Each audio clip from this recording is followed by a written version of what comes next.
Halo semuanya, selamat datang kembali di update analisis kripto harian untuk tanggal 7 April 2026.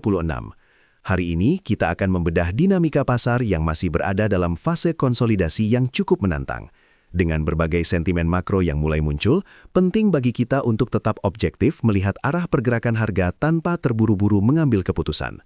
Mari kita lihat apa yang sebenarnya terjadi di balik layar pasar kripto hari ini. Penting untuk diingat bahwa pembahasan ini hanyalah bertujuan untuk edukasi dan berbagi perspektif pasar. Kripto adalah aset dengan volatilitas tinggi, jadi pastikan sobat melakukan riset mandiri dan tidak hanya mengandalkan konten ini sebagai acuan utama dalam pengambilan keputusan keuangan. Melihat kalender ekonomi, kita baru saja melewati pekan yang cukup dinamis dengan berbagai indikator dari Amerika Serikat. Yang perlu diperhatikan dalam beberapa hari ke depan adalah rilis FOMC Meeting Minutes pada 9 April, serta data Core PCE dan GDP Amerika Serikat yang seringkali memicu pergerakan harga tajam.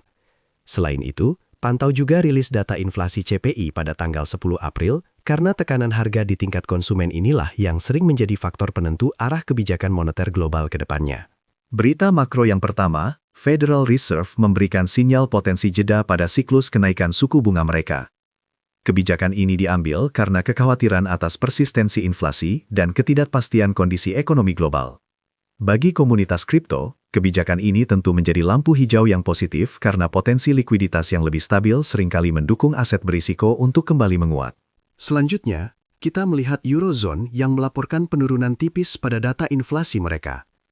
Penurunan ini didorong oleh koreksi harga energi yang terjadi belakangan ini.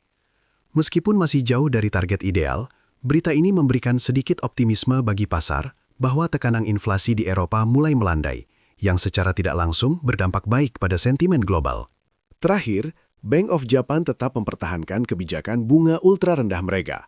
Di tengah ketidakpastian ekonomi global, langkah ini membuat aset berisiko seperti Bitcoin tetap menarik bagi investor yang mencari potensi pertumbuhan. Kebijakan ini memastikan bahwa aliran likuiditas global tetap terjaga, yang biasanya sangat menguntungkan pasar aset kripto. Hari ini, indeks Fear and Greed berada di skor 35, yang menunjukkan sentimen fear atau ketakutan. Kondisi ini mencerminkan bahwa pelaku pasar masih cukup berhati-hati dengan tekanan harga beberapa waktu terakhir. Meskipun belum masuk ke fase ketakutan ekstrim, angka ini memberi sinyal bahwa pasar masih berada di zona yang membutuhkan kewaspadaan ekstra sebelum menempatkan modal. Membahas indikator Bicycle Top, saat ini posisinya masih jauh di bawah level krusial. Seperti lampu peringatan, sinyal ini belum menyala karena pergerakan harga saat ini masih berada di area yang cukup sehat. Ini menunjukkan bahwa kita belum berada di fase euforia puncak siklus, yang sering membuat pasar rawan terhadap koreksi tajam. Untuk indikator Puell Multiple, kita berada di angka 0,57. Angka ini secara historis mengindikasikan bahwa tekanan jual dari sisi penambang sudah cukup berkurang atau berada di level yang wajar. Indikator ini sering digunakan untuk melihat apakah harga saat ini masih dalam tahap akumulasi atau sudah memasuki fase distribusi di tengah siklus. Dari total 30 indikator siklus yang kami pantau, saat ini semuanya masih dalam posisi hold atau stabil. Tidak ada indikator yang memberikan sinyal jual agresif saat ini. Hal ini menegaskan bahwa pasar saat ini lebih condong pada fase konsolidasi daripada fase pembalikan tren besar, yang memberi ruang bagi sobat untuk terus mempelajari struktur pasar.